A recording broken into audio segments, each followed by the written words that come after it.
So what this tool is designed to do is that it will monitor activity for anytime someone makes a call to a window or a report or anything within GP. There's a background call to security to make sure the user has access to that window, and that's what we're using to kind of monitor activity. The system activity monitor allows you to set up how often you want it to check for activity, and then how long of a period can someone be inactive before they get removed from the system.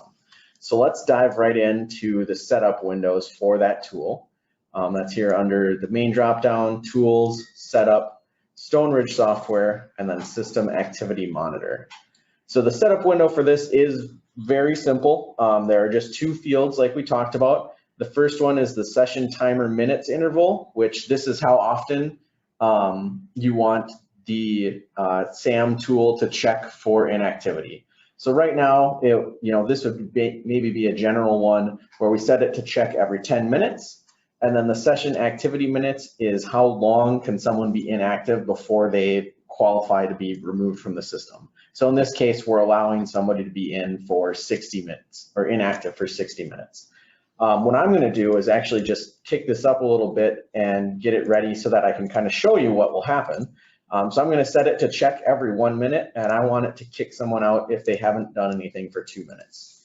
So once I've got that set, I'm going to save my preferences. And now I'm actually going to log in as another user here in GP. One of the things that you can set up with the system activity monitor is to have certain users excluded from being removed from the system. So right now I have my SA user set up to be excluded, but I'm going to log in as this user, Benjamin Harrison, and we will kind of see what happens when that user is removed from the system. So now that I'm in, I'm not going to do anything at all. I'm just going to let it sit there for a quick second. I'm going to jump back to my SA user, and I wanted to show you guys where you can go and exclude someone from being removed from the system activity monitor. So that's just under your user setup. So system administrators will be familiar with this window. When you go to set up a user, you can select somebody. Calvin Coolidge here has got special permissions to where he will not be removed from the system no matter what. So under the additional dropdown, there is an exempt from SAM window. And all you have to do is come in and check that box and then go to actions and say save. Now, Calvin Coolidge here will never be removed from the software no matter what, even if they are inactive and qualify for that time period. So the Inventory Reconcile Assistant is designed to help automate the process of needing to run Inventory Reconcile on a regular basis. So if you're finding that you're having to have somebody come in, maybe once a week after hours, once everyone's out, because Inventory Reconcile doesn't allow you to run when anyone's in the system or entering transactions that would involve inventory. So this tool will help you to kind of schedule and run that once everyone is out of the system, using the system activity monitor as the backbone for that. So to set up the Inventory Reconcile Assist, from the same drop downs, we go to Stone Ridge Software and Reconcile Assist.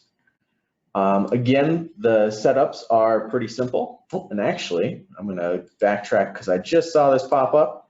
So you can see right here for my Benjamin Harrison user, it gives you a pop-up window. It says your session expired, 2 minutes of inactivity. Now, obviously 2 minutes is not realistic, but normally you would see, 60 minutes, 120 minutes, however long you have that parameter set. So now, just like if I were to remove someone from the back end of GP, if I try to do anything else as Benjamin Harrison, it's going to tell me your login's been removed from the accounting system, and then it's actually just going to log me or close out GP at that point. So that's kind of what will happen with that system activity monitor. For most organizations would set that parameter so that it's not kicking folks out within just a couple minutes. But if someone goes to lunch and comes back, they might see that sort of message, depending upon how you have it set up. All right, so jumping back to our Reconcile Assist and the setup window there. So from within here, there's a few settings that you can do as far as how you want the Reconcile Assist to operate. So first of all, we'll look at when to run the Reconcile. Right now we have options for running on a daily, weekly, or monthly basis. So what the Reconcile Assistant will do is not only will it look at how often it should run, but the last time that it ran. So if you have this set to run daily, it's going to actually look at this last time ran value that's stored down here and say, don't try to run Reconcile until at least a day has passed since the last time it ran. Similarly, if it's set to weekly, it's going to say wait a week from that last time it was ran, and monthly, obviously wait 30 days. So every time that the Reconcile Assistant kicks off the Reconcile process, it tracks that time, and that's what it uses for the frequency here. Under the details menu, you can actually set it up to choose what parameters or what range you want to use for running Reconcile. So maybe you only want to run it for the highly used range of items that you have set up. You can set that here. And then it'll only run Reconcile for that range of items. You can also choose here what reports you want after the Reconcile is completed. So you can get your inventory Reconcile report, your pick list Reconcile report, and then the Reconcile inventory allocation for the pick lists. And you can also choose the location of where you want those files saved so that they'll automatically be created and then appended onto if they already exist. Within that location. So that way you can review the Reconcile report and confirm what happened while the Assist tool is running at Reconcile after hours.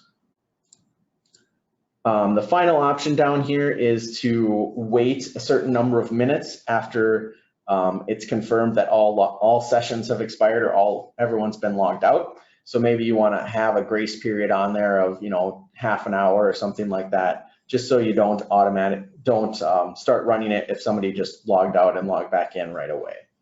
So I don't have this set up to fully demo only because the timing gets a little complicated and I really don't want inventory Reconcile to start popping up in the middle of our demonstration here, but it'll look exactly like how inventory Reconcile looks from within GP. It does run the Reconcile as the user that's listed in here. So by default, that's the SA user. So that user does need to be logged in order for that process to kick off. So that's one thing to be aware of. But that can be changed and adjusted based on your setup. So.